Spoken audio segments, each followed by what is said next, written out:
Eu costumava acreditar que o tempo era apenas uma corrente contínua, uma coisa que a gente desperdiça ou administra mal, mas que estava sempre lá. Eu estava tão errada. O tempo não é só algo que flui. Ele pode ser roubado, parado e manipulado. E a coisa mais assustadora que eu já descobri é que, ao fazer isso, você paga o preço com a única moeda que realmente importa: a sua própria vida. Antes de eu começar a mergulhar nos detalhes chocantes dessa história, que me custou muito mais do que vocês imaginam, eu preciso pedir um favor. Deixem aquele like no vídeo para mostrar que vocês estão prontos para desvendar esse mistério comigo. Me digam nos comentários de qual cidade vocês estão me assistindo e se inscrevam no canal. Isso me ajuda muito a continuar compartilhando essas verdades que, sinceramente, ainda me deixam de cabelo em pé. Meu nome é Lorena. Eu tenho 28 anos e, até o ano passado, minha vida era a definição de mediocridade ambiciosa. Eu morava em um apartamento minúsculo no centro de São Paulo. O tipo de lugar onde o cheiro de café passado da manhã se misturava eternamente com a poeira das obras da rua de baixo. Eu trabalhava como assistente de produção em uma agência de marketing digital, o que significa que minha vida girava em torno de prazos insanos, telas brilhantes e o ruído constante do teclado. Eu tinha uma rotina tão previsível que o despertador parecia sincronizado com o estalo da chaleira elétrica. Eu era a rainha da otimização de tempo.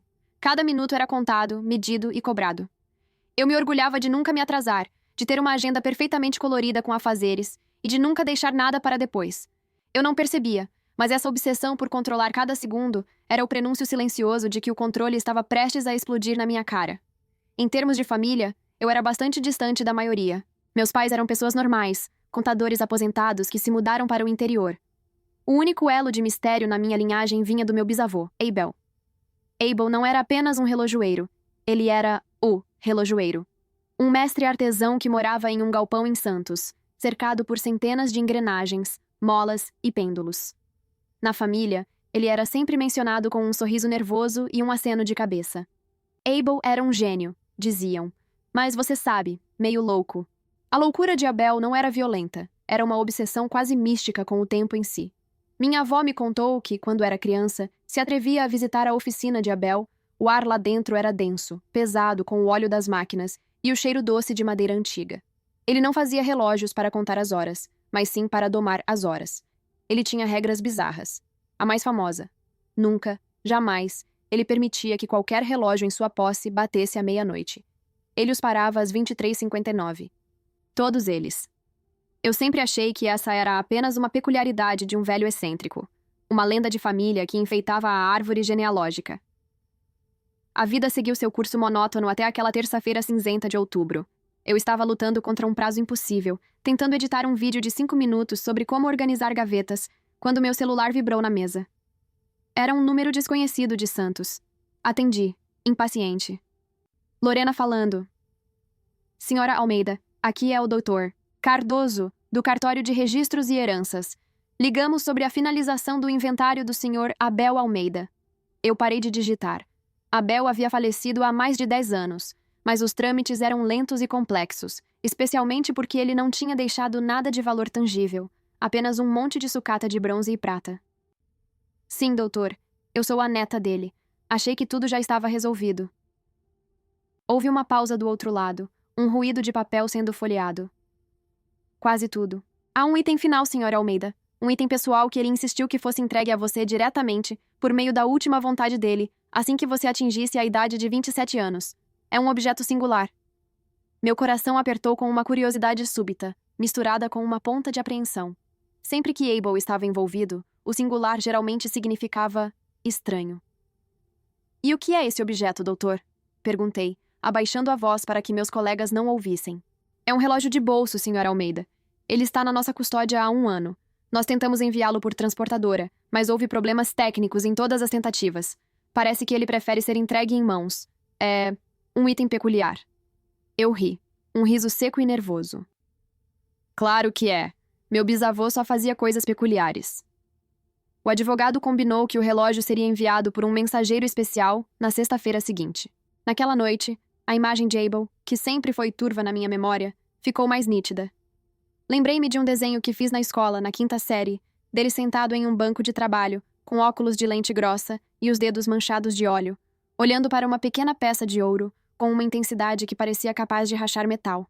Eu nunca o conheci de verdade, Mas a casa dele parecia estar viva com o som ritmado do tic-tac, um coral de tempo que nunca parava. Eu mal dormi. A ansiedade era nova, diferente da ansiedade do trabalho. Era uma ansiedade de herança, de destino. Na sexta-feira, o tempo parecia se arrastar em câmara lenta, zombando da minha impaciência. Eu estava com o nariz grudado na janela do meu pequeno cubículo, observando o tráfego lá embaixo, enquanto o relógio da parede marcava 16h55. A campainha do meu apartamento finalmente tocou às 17h15. Abri a porta e encontrei um homem de terno cinza, com uma pasta de couro nas mãos, parecendo um banqueiro, mas com a expressão cansada de alguém que havia carregado peso. Senhora Lorena Almeida? Ele perguntou, sua voz baixa e formal. Sim, sou eu. Ele me estendeu a pasta e pediu que eu assinasse um termo de recebimento. O papel era áspero sob meus dedos, e a caneta estava escorregadia na minha mão suada. Eu sentia que estava assinando algo muito mais importante do que apenas o recebimento de uma encomenda. O que é isto? Perguntei, apontando para a pasta.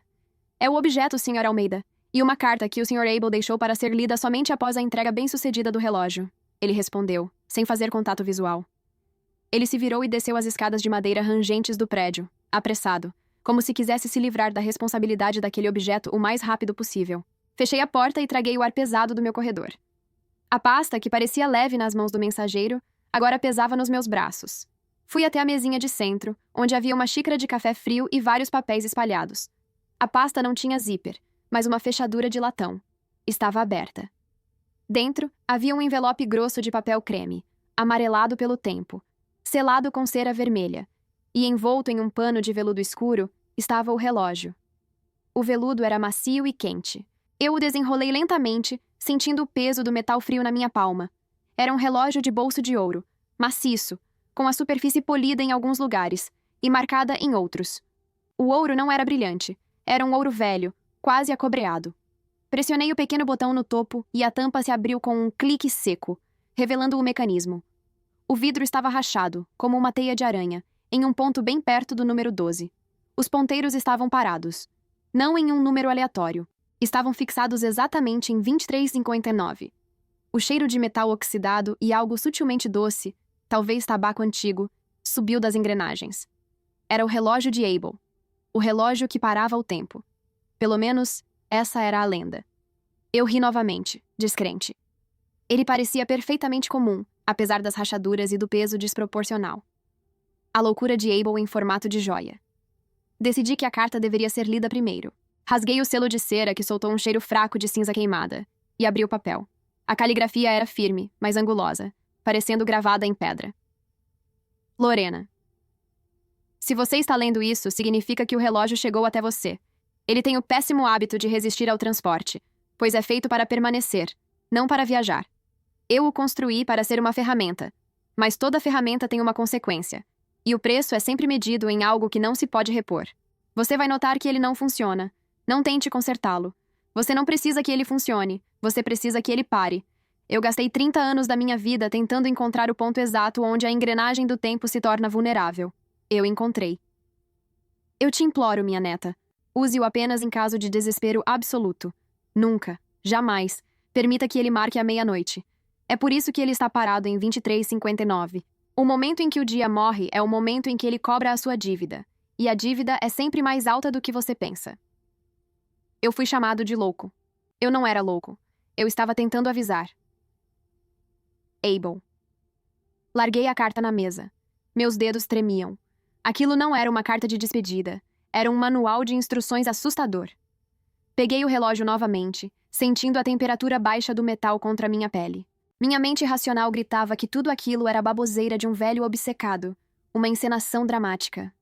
Mas algo na intensidade das palavras de Abel me fazia questionar. Eu examinei o relógio de perto. A única parte que parecia fora do lugar era a pequena coroa de ajuste na lateral, geralmente usada para dar corda ou acertar a hora.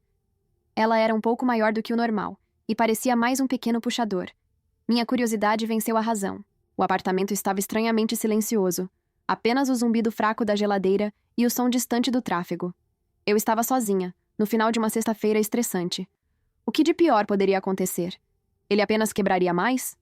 Eu segurei a coroa entre o polegar e o indicador e, com um cuidado quase reverente, puxei-a para fora, como se fosse um botão.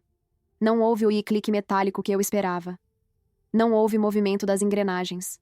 Houve apenas o silêncio. E não estou falando de um silêncio comum. O zumbido da geladeira simplesmente parou. O ruído do tráfego sumiu. O tic-tac da minha velha estante desapareceu. O ar ficou espesso e denso, como se o som tivesse sido drenado do universo. Foi como se o mundo tivesse desligado o microfone. Eu me senti tonta, olhando para a minha mão que segurava o relógio. O vidro rachado parecia refletir a luz de um jeito estranho, mais escuro. Eu pisquei, confusa. Olhei em volta. Na mesa, a fumaça de um incenso que eu havia acendido minutos antes estava parada, formando um fio rígido e branco, como se tivesse se transformado em plástico. Meu corpo estava em movimento, mas o resto do mundo não estava. Eu senti um frio percorrer a espinha. Levantei-me, ainda segurando o relógio, e caminhei até a janela. Lá embaixo, na rua movimentada, um ônibus estava com a porta aberta, e uma mulher no meio do caminho para subir estava perfeitamente congelada, com um pé no ar e a bolsa balançando, rígida no espaço. O motorista estava com o braço estendido, parado. O tempo não tinha parado. Ele tinha sido aprisionado. Eu estava ali, respirando, sentindo meu coração palpitar, mas tudo ao meu redor estava petrificado, em um instante silencioso e eterno. 1 minuto. Exatamente 1 minuto. Senti a contagem regressiva na minha cabeça, aterrorizada. Eu não conseguia pensar. Eu só conseguia olhar. A única coisa que se movia era a minha sombra na parede e a pequena engrenagem do relógio em minha mão. Quando o clique seco, forte e alto, finalmente ecoou, eu pulei de susto.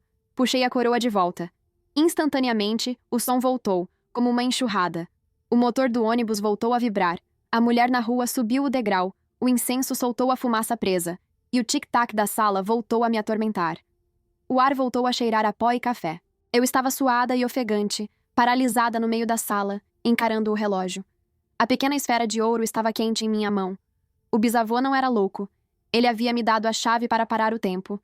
E, de repente, a ideia de usar aquilo, apenas uma vez, para resolver o prazo impossível da agência, pareceu a coisa mais tentadora e perigosa do mundo. Eu não sabia o preço. Eu não sabia que o relógio havia, discretamente, me tirado o primeiro pedaço. E eu estava prestes a descobrir o porquê de Abel ser tão obsessivo com aquela maldita meia-noite. A pequena esfera de ouro estava quente em minha mão. O calor não vinha do meu corpo. Parecia que a peça havia absorvido toda a energia cinética suspensa no momento em que o tempo havia parado. Minha respiração era rápida e superficial, e o tic-tac irritante na sala, antes um ruído de fundo, agora parecia um tambor batendo no meu crânio. Eu precisava me mover, mas meu corpo estava grudado no chão.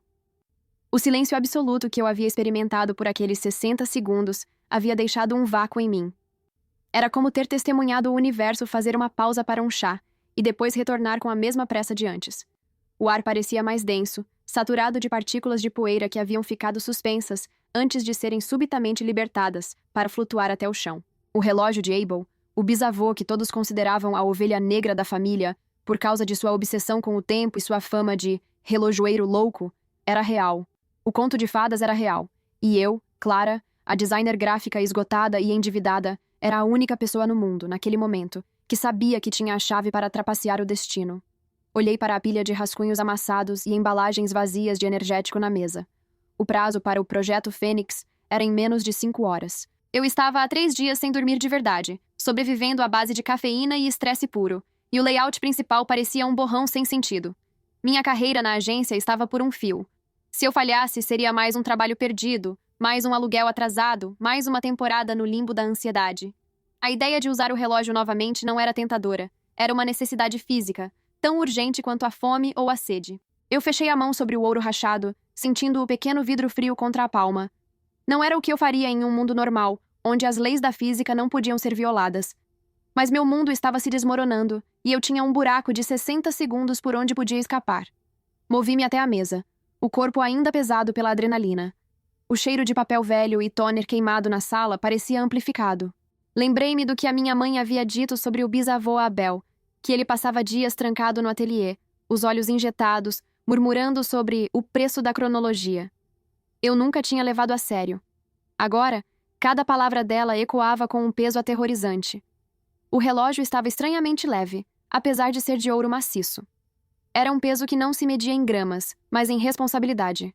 Sentei-me em frente ao meu monitor de 27 polegadas, que irradiava uma luz fria e azulada. O briefing do Projeto Fênix estava aberto. Uma campanha de rebranding impossível que exigia originalidade radical em tempo recorde. Meu supervisor, Marcos, era impiedoso. Respirei fundo, tentando forçar a calma. Pensei. Eu só preciso de 5 minutos de trabalho ininterrupto. 5 minutos de concentração pura, onde meu corpo estaria em movimento e o mundo estaria em silêncio. 5 pausas de 1 minuto. Meu coração martelava a costela. Olhei para a rua escura lá fora, onde o ônibus passava, arrastando o som familiar do motor. Coloquei o relógio sobre o teclado, abri o arquivo do design e estudei a tela. Eu sabia exatamente qual linha de código eu precisava refazer, qual paleta de cores eu precisava ajustar. Peguei o relógio, os dedos frios na coroa texturizada. É pela Fênix. Murmurei para o silêncio da minha sala, uma ironia amarga na voz. Eu estava prestes a renascer da agonia do prazo, mas qual seria a cinza que me formaria? Puxei a coroa. O clique. Foi mais silencioso desta vez, talvez porque eu estava esperando por ele. No instante seguinte, o mundo desapareceu. A vibração do ar cessou. O ruído branco da eletricidade nos aparelhos sumiu. A luz da tela parou de oscilar, ficando perfeitamente estática. O cheiro de café na xícara à minha frente congelou no ar, como se as moléculas tivessem suspendido seu movimento. Eu olhei para o relógio. O mecanismo interno, aquelas pequenas engrenagens complexas que Abel havia construído com precisão diabólica, girava normalmente. Mas a agulha dos segundos na face estava parada. O ponteiro estava parado em 12, mas eu sabia que o tempo dele continuava. Levantei-me. A sensação era de flutuação, de estar submersa em um líquido denso e silencioso. Olhei para a rua. O ônibus que havia acabado de passar estava perfeitamente parado no meio da faixa. O motorista, com a mão estendida para acionar a seta, era uma estátua de carne. Um gato na calçada estava em meio a um bocejo que nunca seria completado. A ausência de som era tão brutal que causava dor física, como se meus ouvidos estivessem tentando desesperadamente captar alguma frequência que não existia mais. Eu podia ouvir o sangue pulsando em meus próprios ouvidos, e o ruído da minha respiração parecia oco e alto demais. Corri de volta para a mesa. Meus dedos voaram sobre o teclado. A cada movimento, eu sentia que estava violando uma lei sagrada. A digitação, o clique do mouse, tudo era uma afronta ao silêncio. Eu mudei a tipografia, ajustei a hierarquia visual. 60 segundos. Era tempo suficiente para fazer milagres quando não se tinha o mundo inteiro gritando por atenção, ou o medo do fracasso paralisando o pensamento. Exatos 30 segundos depois, eu estava terminando o ajuste final de cor. Minha mente estava afiada, livre da ansiedade do prazo. A lucidez era quase intoxicante. Eu me sentia invencível, dona do meu próprio destino, manipuladora da realidade. Eu estava prestes a iniciar a segunda pausa, mas parei. Não. Eu precisava de apenas mais 1 minuto para refinar as máscaras de corte. 45 segundos. 50 segundos. Eu olhei para o relógio esperando o clique. O ouro estava frio agora, como se o mecanismo tivesse gasto toda a sua energia para manter o universo sob controle. 60 segundos. Clique. O mundo se reintegrou. O motor do ônibus voltou com um resfolegar pesado. O gato completou seu bocejo com um miado baixo. O cheiro de café voltou a ser apenas o cheiro de café. Eu desabei na cadeira, ofegante. O layout na tela estava perfeito. Eu usei o relógio 4 vezes mais naquela noite. 4 sessões de silêncio e poder absoluto. A cada vez, eu me sentia mais confiante, mais rápida. Eu corrigi erros de digitação de meses atrás, organizei a bagunça digital e, finalmente, finalizei o layout principal do Projeto Fênix. O trabalho, que deveria ter levado 40 horas, levou menos de 20 minutos no tempo real. Eu salvei o arquivo, respirei fundo e senti a exaustão dos 3 dias sem dormir me atingir como um trem. O relógio estava na minha mão, e desta vez ele parecia neutro, apenas um objeto antigo de metal. Olhei para o canto inferior do monitor. A barra de tarefas exibia a hora, 4h58 da manhã. O prazo era 5:00. Eu havia conseguido. Eu enviei o e-mail para Marcos, anexo o arquivo final com a sensação de dever cumprido e a adrenalina borbulhando. Meu corpo tremeu, uma reação tardia ao estresse e ao uso daquela força proibida. Levantei-me para esticar as costas rígidas. A luz da manhã começava a infiltrar-se pela fresta da cortina. Senti um frio repentino, como se a temperatura do quarto tivesse caído drasticamente. Eu caminhei até a cozinha para tomar um copo d'água, os pés arrastando no chão. Enquanto bebia, meus olhos focaram na geladeira. Havia um ímã segurando uma nota fiscal amassada, e logo acima dela, o pequeno calendário magnético que eu usava para marcar as entregas e os pagamentos. A data marcada à caneta estava correta, 18 de setembro. Mas o visor digital do calendário, que mostrava o dia de hoje, exibia sexta-feira, 23 de setembro. Eu engasguei com a água, tossindo violentamente. Eu voltei para o computador, cambaleando. Meu monitor marcava 4h58 do dia 23 de setembro. Eu pisquei várias vezes, esfregando os olhos, certa de que a privação do sono estava me causando alucinações. O prazo era dia 18. Eu havia me matado para terminar até 5h da manhã do dia 18.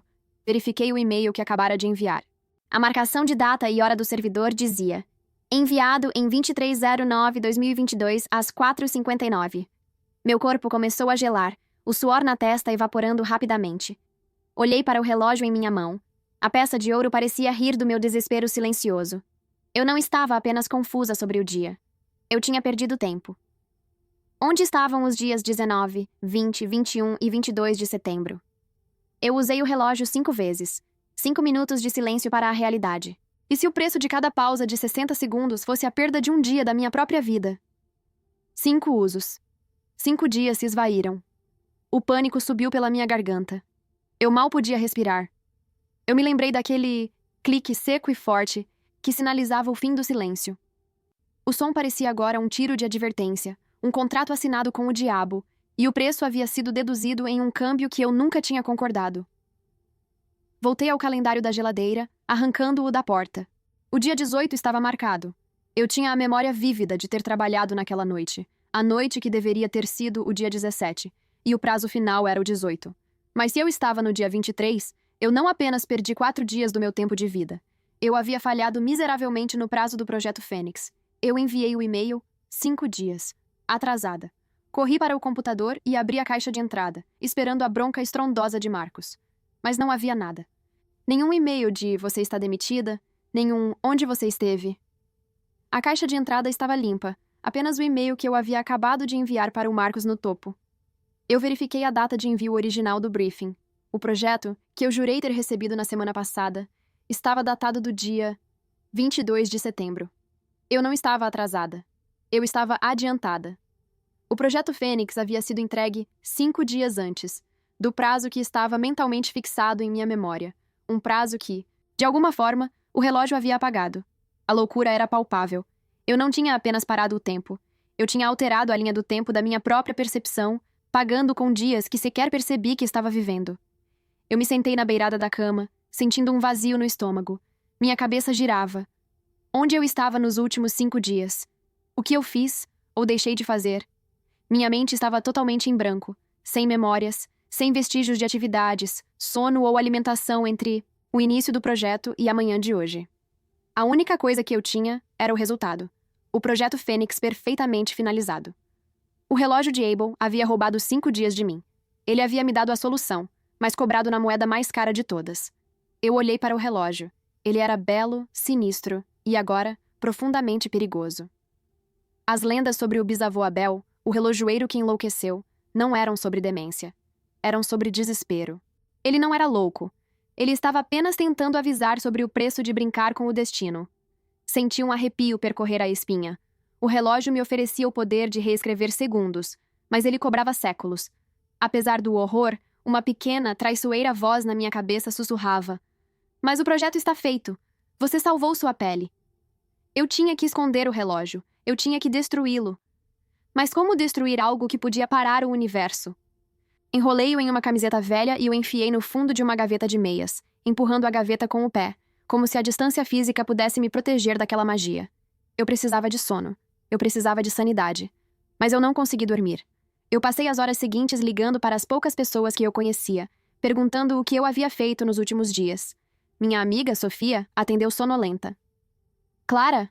O que foi?" "São 6 da manhã", ela murmurou. "Sofia, me diz uma coisa. O que a gente fez na segunda-feira?" Perguntei, forçando a voz a soar casual. "Segunda-feira? Que segunda-feira? Hoje é sexta, você está louca?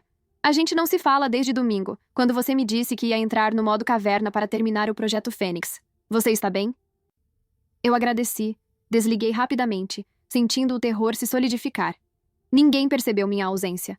Para o mundo, eu havia entrado em modo caverna, e o tempo havia fluído normalmente. Só para mim, uma lacuna de 5 dias de vida havia desaparecido, roubada para pagar 5 minutos de vantagem. O telefone tocou. Era Marcos, meu supervisor. Eu atendi com a voz trêmula. Clara, você não tem noção, ele disse, sua voz tensa e exultante. O layout do Fênix é genial. É, de longe, o melhor trabalho que você já entregou. Eu mal pude esperar. Mostrei para o cliente hoje de manhã e ele assinou na hora. Você salvou essa conta. Parabéns, Clara. Parabéns. A satisfação profissional era um veneno doce, e ele estava me injetando diretamente na veia. O elogio de Marcos, o alívio de ter meu emprego seguro, a sensação de que, apesar do preço, eu havia triunfado sobre o impossível, era quase um êxtase.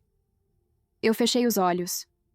O medo da perda existencial e o prazer do sucesso lutavam dentro de mim. O relógio estava na gaveta, me esperando. Talvez eu pudesse usá-lo apenas mais uma vez. Para consertar algo realmente importante. Algo que valesse o preço de um dia. Eu pensei no bisavô Abel, e na sua fama de ser o único relojoeiro que nunca deixava o seu relógio bater à meia-noite, a hora exata da virada do tempo, o momento em que um dia se tornava outro. Eu havia achado que era uma superstição boba, mas agora eu sabia. Abel não estava tentando evitar a virada do dia por medo da meia-noite em si. Ele estava aterrorizado com o que aconteceria quando a contagem recomeçasse, com o preço que ele já havia pago para chegar até ali. E eu agora era a próxima a carregar o peso da cronologia roubada. E o pior, eu estava começando a gostar da sensação de tê-lo. Aquele gosto de sucesso era inebriante, mas havia algo mais profundo e muito mais perigoso. Eu estava viciada. Eu sei que esta história parece loucura, que o que vou contar desafia toda a lógica, mas se você está aqui comigo, eu te peço. Deixa seu like e comenta de qual cidade você está assistindo. Isso me ajuda muito a continuar compartilhando tudo isso, porque falar sobre o que aconteceu, sobre o relógio, ainda é a única forma de eu tentar me livrar do peso. Eu juro que cada detalhe é real. Eu havia salvado minha carreira. O contrato com o cliente, que parecia irrecuperável, estava assinado e garantido. Marcos, meu chefe, me deu aquele sorriso largo e predador de quem tinha acabado de ganhar na loteria e me disse que eu era a estrela da empresa. Aquele dia de glória me custou apenas 24 horas da minha vida. 24 horas que eu nem notaria que haviam sumido, certo? Afinal, se eu vivesse até os 80 anos, o que era um dia? O problema é que o relógio não era uma ferramenta para salvar o meu destino. Era uma forma de escrever um novo. E eu percebi que a caneta estava na minha mão. Nos dias que se seguiram, a satisfação profissional começou a murchar, dando lugar a uma sensação de poder latente, de que eu tinha um trunfo escondido no bolso que ninguém mais possuía. Eu passei a observar o mundo de uma forma diferente. Eu via as pessoas tropeçando nas suas próprias palavras, perdendo a oportunidade certa, cometendo erros bobos por falta de um segundo para pensar. E eu tinha 60 segundos para corrigir qualquer erro. Essa obsessão começou a consumir minhas interações sociais, transformando o mais trivial dos encontros em uma potencial zona de teste para o relógio. Eu estava flertando com Alex, um cara do departamento financeiro que eu estava afim há meses. Ele era reservado, inteligente, e eu sentia que para conquistá-lo, eu precisava ser perfeita. Tínhamos combinado de jantar em um restaurante italiano charmoso perto do centro. O lugar era barulhento, com um cheiro forte de alho e manjericão fresco pairando no ar quente do final da primavera. A música ambiente era um jazz suave, quase inaudível sob o falatório das mesas. Alex e eu estávamos na metade do nosso segundo copo de vinho tinto. Ele estava me contando sobre sua recente viagem à Patagônia. Ele disse que havia conhecido uma mulher lá, e meu estômago afundou. Era a hora. Eu não suportaria a ideia de ele ter uma história de romance épico com outra pessoa enquanto tentava me impressionar. Sutilmente, deslizei a mão para dentro da bolsa e senti o metal frio e polido do relógio de bolso. A textura dele parecia sedosa contra a minha pele, mas havia uma vibração estranha, quase febril, que eu não sentia antes. Alex estava inclinado sobre a mesa, o olhar concentrado. Ele disse: "Ela era interessante, mas muito desorganizada. Lembro-me de uma noite em que perdemos o ônibus para..." Ele hesitou, tentando puxar o nome do lugar na memória. Essa era a minha chance. Um lapso de memória, uma oportunidade de bisbilhotar o passado dele sem que ele percebesse. Minha respiração ficou superficial. Puxei a coroa do relógio. Zi! O mundo se dobrou e o barulho desapareceu.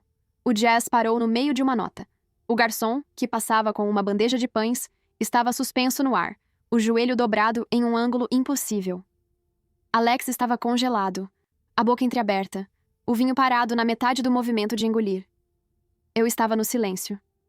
O silêncio era sempre mais profundo, mais opressor do que eu me lembrava. Era um vácuo auditivo, mas não era frio. Estranhamente, a temperatura do restaurante parecia ter subido. Corri para o lado de Alex, apoiando as mãos na mesa.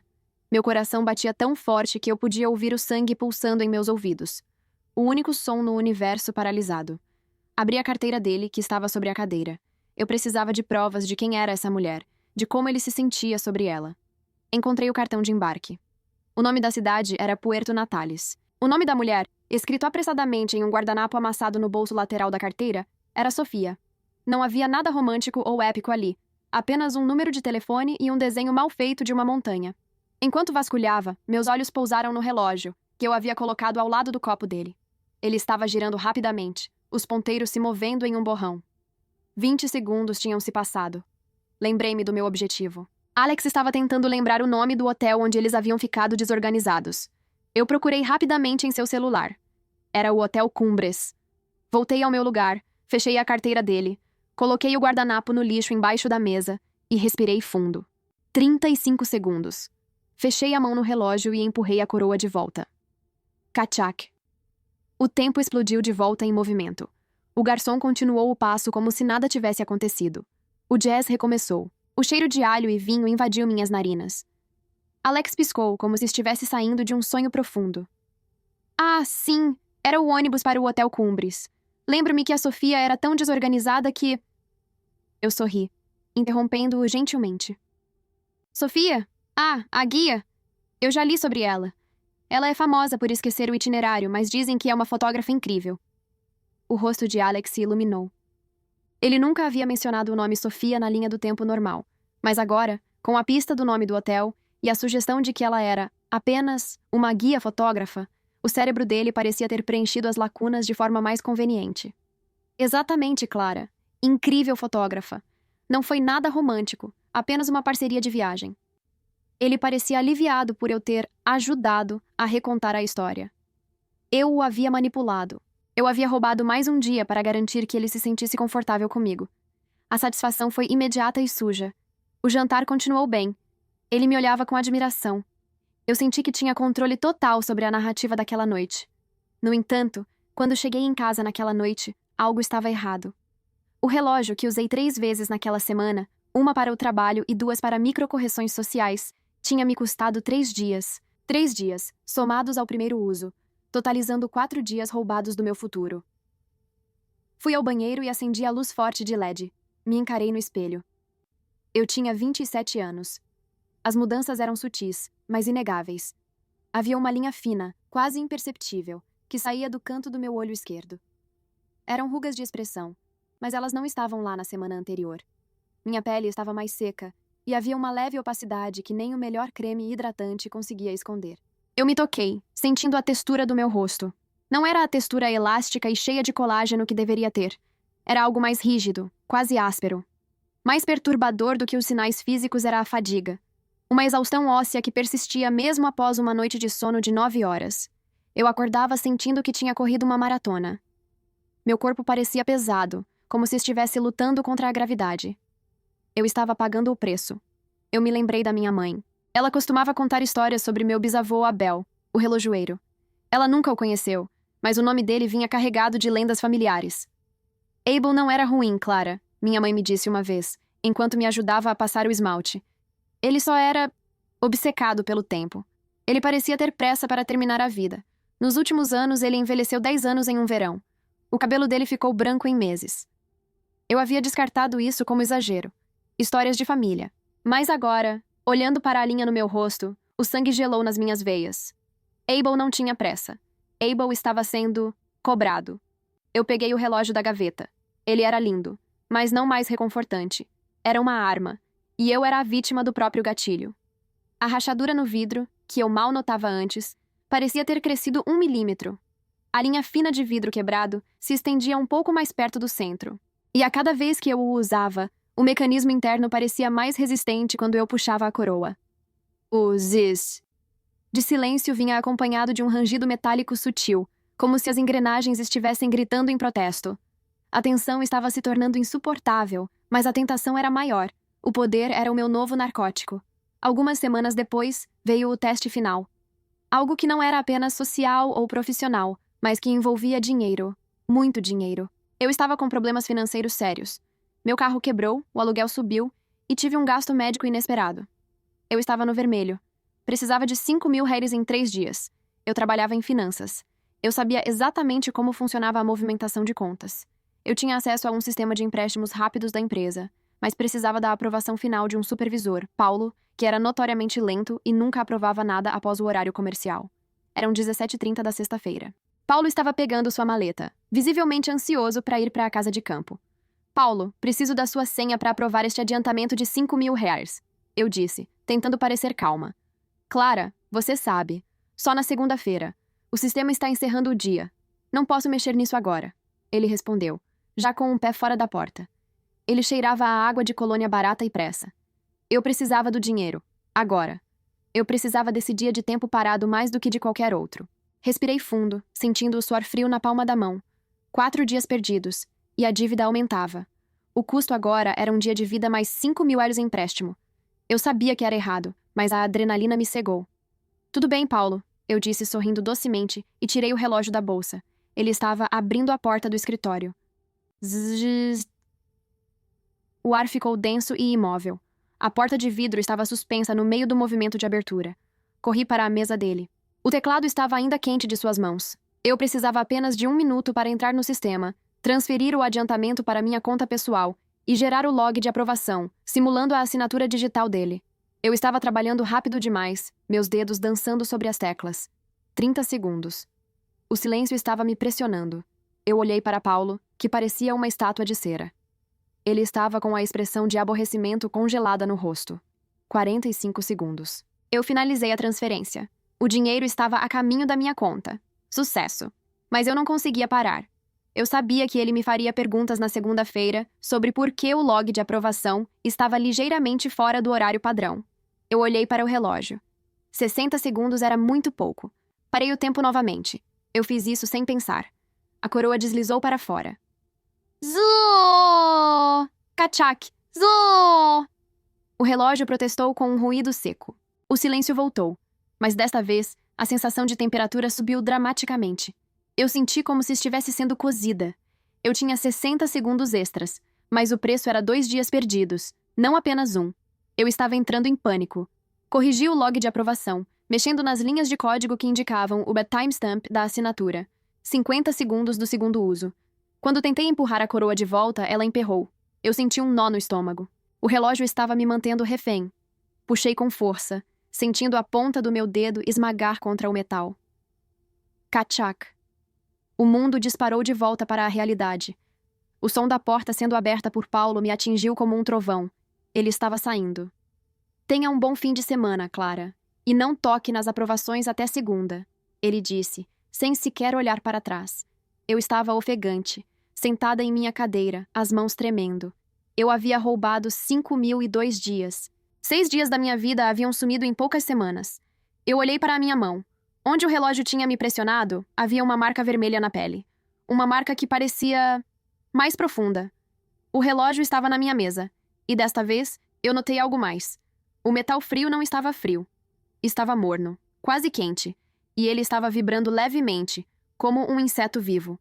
E ele não estava parado. O ponteiro dos segundos estava se movendo, lentamente, em direção ao número 12. Estava quase meia-noite. Eu entendi o terror do bisavô Abel. Ele não temia a virada do dia por superstição. Ele temia porque, toda vez que o dia virava, ele se aproximava do momento em que a contagem final dele também se viraria. A meia-noite era o alarme que anunciava que mais um ciclo havia sido roubado. E ele já não tinha mais ciclos para roubar. Eu peguei o relógio e o sacudi, desesperada para que ele não chegasse na hora exata, o momento de transição. O ponteiro parou, milímetros antes de bater no 12. Eu o salvei da meia-noite por enquanto, mas o dano estava feito. Fechei a porta do escritório, esvaziada e sobrecarregada pelo silêncio. Eu tinha o dinheiro, mas eu não me tinha mais. Eu era mais velha, mais cansada, e estava agora numa espiral de crime e manipulação que me faria pagar um preço muito maior do que apenas uma ruga ou uma noite mal dormida. A porta do escritório de Paulo ficou entreaberta, E eu ouvi o estalo sutil da luz do corredor piscando. Eu não estava sozinha. Um cheiro forte de ferro e óleo de máquina, que não vinha do meu relógio, mas do corredor, invadiu o ar. E então eu ouvi. Um som que só podia pertencer a um relojoeiro. Um tic-tac alto e pesado, mas não era o meu relógio. Era como se houvesse outro, enorme, na escuridão do corredor. E ele estava se aproximando. Eu virei o rosto lentamente em direção à porta entreaberta, sentindo a respiração engasgar na minha garganta. A sombra. Não a de Paulo saindo, mas uma sombra comprida e distorcida, com a silhueta de um homem curvado, usando um avental de couro antigo. E ele estava caminhando devagar, como se estivesse muito, muito cansado. O bisavô Abel estava voltando para cobrar seu preço. E ele sabia que eu havia usado o relógio para me enriquecer. E ele não parecia feliz com minha nova dependência. Eu senti o cheiro de morte e arrependimento vindo dele. A tensão entre o medo de Abel e a minha necessidade viciante de manter o controle sobre o tempo era a minha nova realidade. E eu sabia que a próxima vez que eu puxasse a coroa, não seria apenas o tempo que pararia. Seria a minha sanidade. Eu estava prestes a descobrir que o custo de parar o tempo não era apenas perder um dia da vida. O custo era perder a própria cronologia e despertar aqueles que viviam fora dela. O cheiro de morte e arrependimento não era figurativo. Era real. Era mofo e óleo de máquina velha, um fedor doce e pútrido que me fazia recuar. Eu estava paralisada, sentindo a nuca suar frio, enquanto aquela silhueta se desenhava completamente na moldura da porta. Oi, pessoal! Se você está sentindo essa tensão junto comigo, já deixa o seu like, comenta aqui de qual cidade você está assistindo e se inscreve no canal para não perder o que vem por aí. Porque acreditem, o meu bisavô, o Abel, estava determinado a me ensinar uma lição que eu jamais esqueceria. A sombra alongada era distorcida pela pouca luz do corredor, mas a forma era inconfundível. Um homem alto e curvado, com ombros largos, sob o que parecia ser um avental pesado e gasto, amarrado na cintura. Ele não tinha rosto. Era apenas escuridão, mas a presença era esmagadora, carregada de uma tristeza tão densa que era quase física, espremendo o ar dos meus pulmões. O tic-tac alto e pesado que eu tinha ouvido antes não vinha do relógio em seu pulso, mas do seu peito. Um mecanismo lento e agonizante. Meu coração gritava para eu correr, mas os meus pés estavam pregados ao soalho frio de madeira. Meus olhos fixaram-se no relógio de ouro em cima da mesa. Aquele maldito objeto era o ímã que havia trazido essa coisa para cá. A minha mão estendeu-se, quase por reflexo viciante, buscando a familiaridade fria do metal. Eu tinha que parar o tempo. Tinha que fazê-lo desaparecer, fazê-lo parar de se mover. Eu agarrei a relíquia, o ouro gelado queimando na minha palma, e senti o medo transformar-se em adrenalina pura. Minha mente gritou: "Para tudo!" Puxei a coroa do relógio com um clique seco e violento. O mundo silenciou. Mas não da mesma forma. Normalmente, o silêncio era uma ausência, uma paz gelada, onde o ar ficava espesso e imóvel. Desta vez, o silêncio era uma pressão, um rugido abafado dentro dos meus ouvidos. Era como se eu tivesse mergulhado num poço de piche e o mundo estivesse lutando para respirar através dele. Eu pisquei, esperando ver o bisavô Abel congelado, a escuridão estática na moldura da porta. Ele não estava. A sombra estava ainda mais perto. Eu cambaleei para trás, soltando um grito mudo que o silêncio do relógio absorveu. Meu corpo estremeceu. Era impossível. O relógio parava. Tudo. Carros, pássaros, pessoas. Por que ele não parava? A sombra moveu-se com uma lentidão deliberada, a cabeça escura inclinada, como se estivesse me observando com uma curiosidade funesta. Eu pude ouvir, apesar do silêncio, o som arrastado de seu pé calçado em couro grosso no chão de madeira. Tic-tac, tic-tac. Ele estava no seu próprio ritmo, fora da minha pausa. O relógio não para a cronologia, ele a rasga. Uma voz que não era audível, mas que ressoava dentro do meu crânio, me sufocava. Não era a voz de Abel, era algo mais antigo, mais fundamental. Ele estava na minha frente agora. O cheiro de metal oxidado e terra molhada era insuportável. Minha visão começou a embaçar nas bordas, e eu tentei focar nas mãos do espectro. Mãos enormes, ossudas, sujas de graxa antiga. Ele levantou uma das mãos, lentamente, e apontou para o relógio na minha mão. A pressão na minha cabeça aumentou. Não era uma ameaça física, era uma avalanche de informação e arrependimento. De repente, a escuridão na silhueta piscou, e por uma fração de segundo, eu vi. Eu vi os olhos de Abel. Não eram olhos de ódio, mas de dor profunda. Eram olhos que haviam visto demais, olhos inchados de noites sem dormir, e ele estava me mostrando a verdade. Em um flash vertiginoso, as imagens vieram. Não eram visões do futuro, eram cortes e remendos no meu passado. Eu vi o bisavô na sua oficina suja, o cheiro de azeite e olhos finos. Ele estava debruçado sobre a bancada, tentando desesperadamente fechar o mecanismo do relógio. Ele não estava tentando criá-lo, estava tentando confiná-lo. A voz na minha cabeça, agora mais clara e agonizante, era a dele. Eu tentei protegê-los. Eu tentei parar o ciclo. Não é um segredo, é um aviso. O meu foco voltou para a minha vida. Lembrei-me do meu segundo uso do relógio. Eu tinha parado o tempo para me apoderar das anotações de uma colega e vencer uma promoção no trabalho, uma pequena desonestidade que abriu as portas para minha carreira. Naquele momento, no silêncio forçado, eu vi aquela colega. Ela não era mais uma colega, era uma estranha, e eu me lembrei de algo que havia esquecido. Ela e eu tínhamos sido amigas íntimas na faculdade, tínhamos feito planos juntas. A visão era dolorosa. Eu a vi no café da faculdade, rindo de algo que eu tinha dito.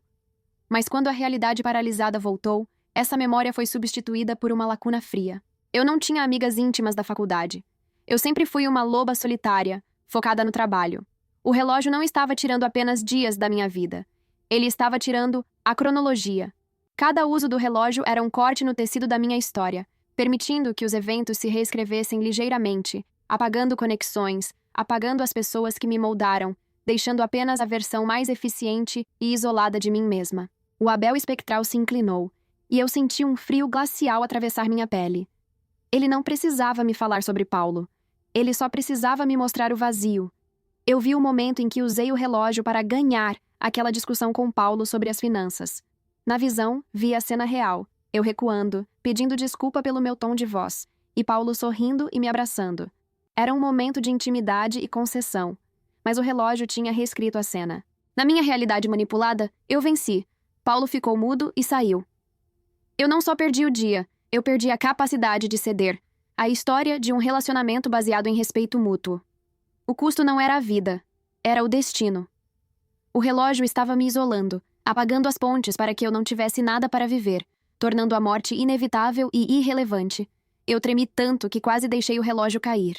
O espectro de Abel soltou um som que parecia o ranger de engrenagens enferrujadas, uma risada dolorosa e seca. Ele não era uma figura para me punir.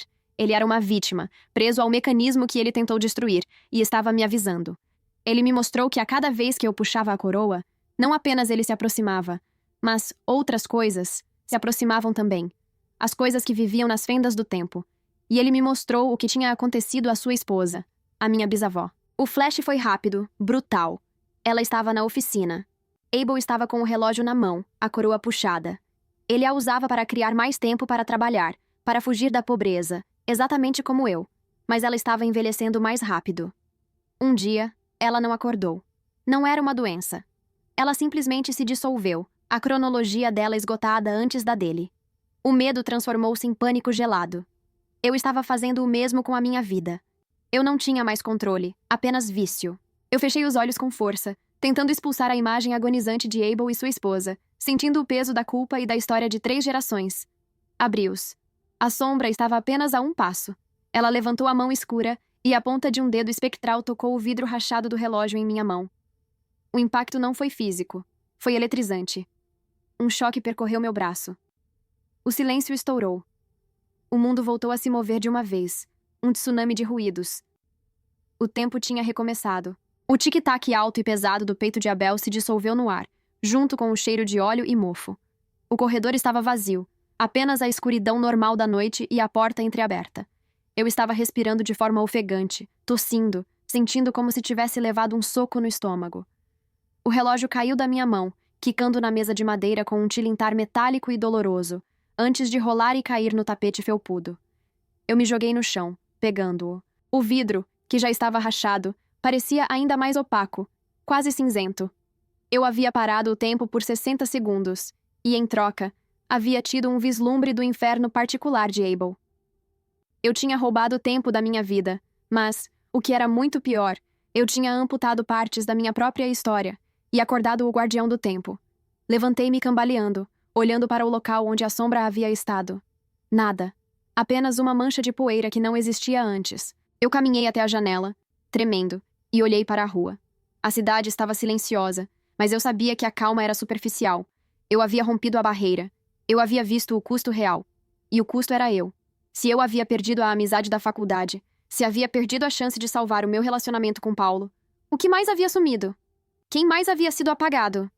A percepção me atingiu com a força de um raio. E se a minha família não fosse exatamente como eu me lembrava? Se, em um dos meus usos, eu tivesse apagado uma tia ou um primo querido? Eu não teria como saber, pois a cronologia simplesmente se adaptaria. O relógio estava me tornando um fantasma em minha própria vida. Voltei para o centro da sala. A casa estava fria. Paulo realmente havia se ido. A porta do seu escritório estava fechada. Eu sabia que, mesmo que ele voltasse, o homem que voltaria não seria o mesmo, porque eu não era a mesma. Ele me veria como uma estranha controladora e fria, porque o relógio havia garantido que eu me tornasse exatamente isso, ao invés da pessoa com quem ele se apaixonou. O relógio de ouro estava pesado na minha mão. Eu o odiava. Odiava o som do seu tic-tac incessante, agora parecendo ridículo e pequeno comparado ao tic-tac pesado que eu tinha ouvido na escuridão. Eu podia sentir a dependência se esvaindo, substituída por um terror absoluto. Eu nunca mais poderia usá-lo. Não para dinheiro, não para controle. Eu jurei para mim mesma, naquele silêncio pós-terror. Eu ia destruí-lo. Eu precisava quebrá-lo, esmagar as engrenagens e libertar o Abel daquela prisão espectral, e me libertar da minha. Fui até a cozinha e peguei o martelo mais pesado que encontrei na gaveta de ferramentas. O metal era frio e familiar, pesado na minha mão. Voltei para a sala. Coloquei o relógio sobre a mesa de carvalho. O ouro brilhava fracamente sob a luz fraca. Eu levantei o martelo, sentindo a força em meus braços, determinada a acabar com a maldição ali e agora. Mas quando o martelo desceu, a ponta de metal do martelo encontrou o ar, não o relógio. Um som de sino. Não o tic-tac, mas um sino de igreja, profundo e solene. O relógio não estava mais na mesa. Estava no chão, a metros de distância. Eu olhei para ele confusa. Eu não o tinha atirado. Ele havia se movido sozinho. A coroa, que eu havia puxado momentos antes, estava de volta à posição original. E a pequena mancha de sujeira que o espectro de Abel havia deixado na mesa, onde seu dedo tocou o vidro, havia se espalhado, formando uma pequena e perfeita imagem de uma espiral. O relógio não queria ser destruído. Ele era mais do que um objeto, era uma entidade, e ele havia gostado do meu vício. Ele havia gostado de rasgar minha vida, e agora ele estava pronto para me impedir de parar. A voz na minha cabeça voltou, desta vez sem dor, apenas com frieza. Ele precisa de tempo, e você está cheia dele. Eu olhei para o relógio, jogado no tapete, e para o martelo na minha mão. E pela primeira vez, eu entendi por que Abel havia se tornado meio louco. Ele estava tentando avisar sobre a única regra que realmente importava. Nunca deixe o relógio bater à meia-noite, porque a meia-noite é quando ele se alimenta.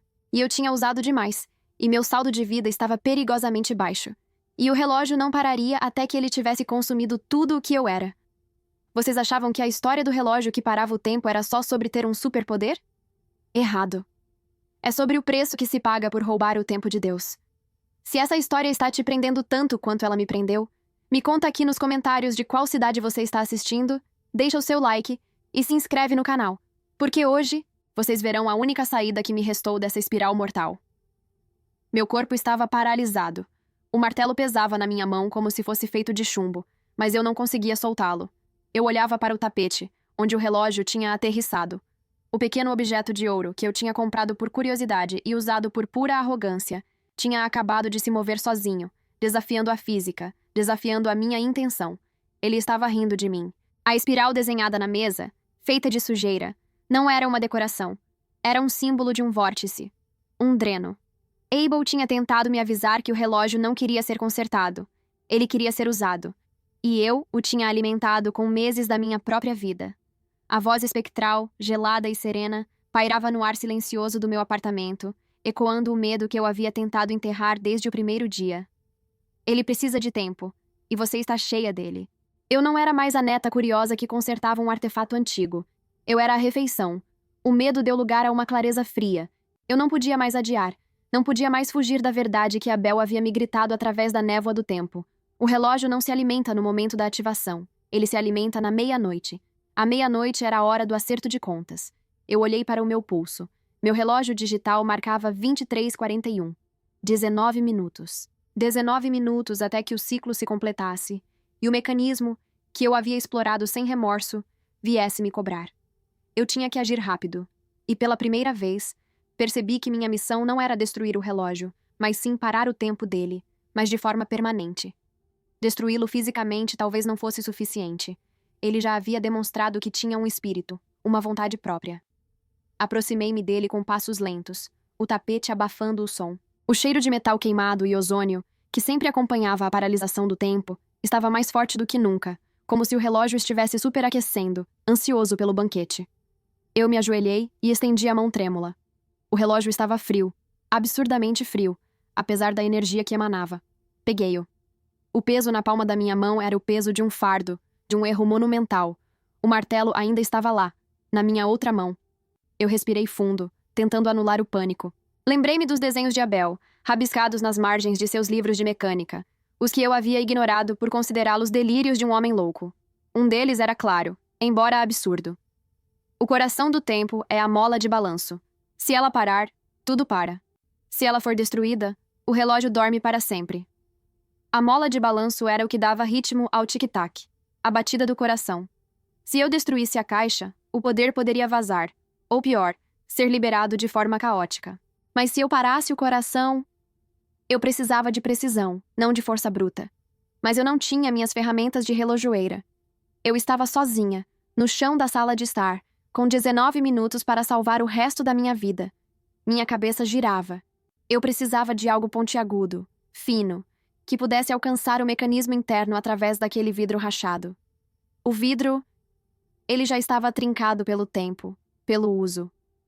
Com o martelo ainda em punho, olhei ao redor freneticamente. Minhas chaves? Não. Uma faca? Longe demais na cozinha. Meus olhos pousaram na ponta afiada do martelo. Não a cabeça maciça, mas a ponta fina de metal que os pedreiros usam para quebrar azulejos. Era arriscado. Um movimento em falso e eu esmagaria o relógio inteiro. 23h44. Coloquei o relógio em cima de uma almofada para que o impacto não o fizesse saltar. Minhas mãos suavam. Minha visão estava turva, mas forcei a focar na pequena rachadura que corria da borda do vidro até o centro, quase tocando o ponteiro dos minutos. Eu tinha que ser cirúrgica. Eu tinha que penetrar o vidro, e não o metal. Eu levantei o martelo. Não o levantei com força. Levantei-o com a precisão calculada de quem sabe que aquele é o último movimento. O silêncio era tão opressor que eu podia ouvir o zumbido fino do meu próprio sangue nas veias. E então, o som mais alto de todos. O tic-tac do relógio, que parecia ter ganhado volume, como uma contagem regressiva cruel. Tic-tac, tic-tac. Quase chorei de frustração. Eu estava prestes a arriscar tudo, e o tempo parecia estar acelerando só para me atormentar. Fechei os olhos por um segundo. Pensei em quem eu era antes do relógio. Cheia de tempo, cheia de potencial, cheia de dias que eu dava como garantidos. Agora eu era uma casca, uma sombra de 20 e poucos anos, com a exaustão de uma velha. Essa era a prova que eu precisava. O relógio estava me consumindo. Abri os olhos e o ódio deu força ao meu braço. Não era mais medo, era a fúria de quem se sente roubado. Eu bati. Não foi um golpe forte, mas a ponta do martelo encontrou o ponto fraco do vidro. Crack. O som foi agudo, cortante, e um pequeno pedaço triangular do vidro se soltou, voando para o lado. O ar gelado que vinha de dentro do mecanismo me atingiu no rosto. 23h46. Agora, através da abertura, eu conseguia ver as entranhas do mecanismo, as engrenagens minúsculas, brilhando à luz da luminária. E lá estava ela, a mola de balanço, oscilando para frente e para trás, rápida, frenética, o coração pulsante da maldição. Eu não podia mais usar o martelo. Eu precisava de algo menor, mais fino. Desespero. Olhei para a minha mão. Eu estava usando um anel simples de prata que minha mãe havia me dado. Era fino e resistente. Lutei para tirá-lo do meu dedo. O suor tornava a tarefa difícil, mas com um puxão final, consegui. Olhei para a forma curva do anel. Perfeito. Segurei o relógio com a mão esquerda, apertando-o com tanta força que senti a borda afiada do vidro quebrado cortar levemente minha pele. O sangue começou a escorrer, misturando-se com o ouro frio do objeto. Com o anel de prata firmemente seguro entre o polegar e o indicador, eu o introduzi na pequena abertura do vidro. Tive que ser lenta, muito lenta. A pressão tinha que ser perfeita para deslizar o metal frio para dentro, sem danificar as outras engrenagens. O tic-tac era ensurdecedor. 23h48. Eu senti a ponta do anel tocar algo metálico. Era o suporte externo da mola de balanço. Meu coração batia como um tambor. Eu precisava travar, não quebrar, mas quebrar se necessário. Com um movimento rápido e final, eu empurrei o anel. Não o suficiente para estilhaçar tudo, mas o suficiente para que ele se encaixasse perfeitamente entre o suporte e o pequeno eixo central da mola. De... Não houve explosão. Não houve um grito espectral. Houve apenas um som morrendo, como uma abelha caindo exausta. O tic-tac parou. O ponteiro dos minutos estava congelado em 23, 49 e 12. O silêncio que se seguiu foi o silêncio mais absoluto que já experimentei. Não o silêncio da paralisação, onde o som do mundo desaparecia, mas o silêncio real, interno, onde a batida mecânica havia cessado. Eu soltei o relógio, que caiu de volta na almofada, mas ele não se moveu mais. Não havia mais a aura fria de ozônio. A espiral de sujeira na mesa não vibrava mais. O espectro tinha ido embora. Eu me joguei para trás, exausta. Olhei para o relógio digital no meu pulso. 23h50. A meia-noite nunca viria para o relógio de Abel. Eu tinha parado seu tempo antes que ele pudesse consumir o meu saldo final. A adrenalina se dissipou, e o preço do meu uso desmedido se manifestou. Eu não sentia dor, mas sentia um vazio imenso. A exaustão não era apenas física, mas existencial. Fui até o espelho do hall. A mulher que me olhava de volta era... diferente. Meus olhos, que antes brilhavam com uma energia elétrica, estavam fundos, cercados por sombras escuras. O cabelo, que sempre foi grosso, parecia mais ralo, sem vida.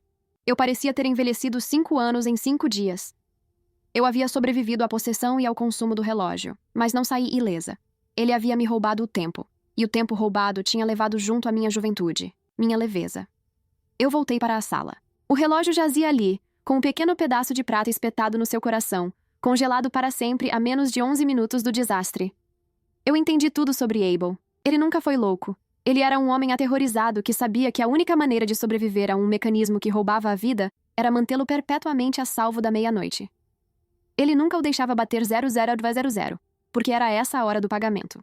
Era por isso que, quando ele foi encontrado, o relógio estava sempre desregulado, às vezes parado nas 11h59. Ele estava tentando ganhar tempo, mas o tempo sempre vence. Eu peguei o relógio. Ele era inerte agora, apenas metal e vidro quebrado. Mas eu não consegui jogá-lo fora, não consegui destruí-lo. Ele era a prova da minha experiência, o testemunho de que a tentação é sempre mais perigosa do que o poder em si. Eu guardei o relógio de bolso em uma caixa de metal reforçada e a tranquei em um cofre, no fundo do meu armário. Não para que ninguém o encontrasse, mas para que eu nunca mais tivesse a chance de ceder à tentação. Ele seria meu castigo e minha lembrança diária. A vida continuou. Eu desisti do meu trabalho de relojoeira. O toque das engrenagens, o tic-tac constante, me causava ansiedade. Eu mudei de cidade, cortei o contato com os amigos que eu havia paralisado e usado. Eu me isolei, não por medo do relógio, mas por medo do que eu havia me tornado com ele. Eu aprendi a viver o tempo de forma diferente. Cada nascer do sol era um presente. Cada minuto de silêncio era uma vitória. Eu nunca mais senti pressa. A exaustão crônica me forçou a ir mais devagar, a valorizar o presente. Eu sou a prova viva de que o maior poder que existe é a capacidade de resistir ao atalho. Eu sobrevivi ao relógio de Abel, mas ele me ensinou a única regra que realmente importa. Você pode enganar o mundo, mas nunca pode enganar o tempo. E todo o tempo roubado será cobrado com juros. Agora, eu estou aqui, contando essa história. Não para ganhar seguidores ou fama, mas porque eu finalmente me senti pronta para quebrar o isolamento. É um aviso. Não tentem mudar o destino. Não tentem roubar o tempo. Porque quando o seu saldo estiver baixo, ele não terá piedade. E acreditem em mim, não há terror maior no universo do que correr contra a sua própria morte, sabendo que você foi quem a convidou para entrar. E eu sou uma sobrevivente. O relógio ainda está no cofre, parado nas 23h49. E eu nunca, jamais, vou deixá-lo chegar à meia-noite. Porque mesmo que o mecanismo esteja quebrado, o preço que paguei por aquele poder ainda está batendo. Bem aqui, no centro do meu peito cansado. Obrigada por ouvirem a minha história completa. Lembrem-se do aviso. O tempo não espera por ninguém. Usem o seu com sabedoria. E nunca, nunca mexam com o que vocês não entendem. Eu paguei o preço para que vocês não precisem pagar. E o pagamento foi alto demais.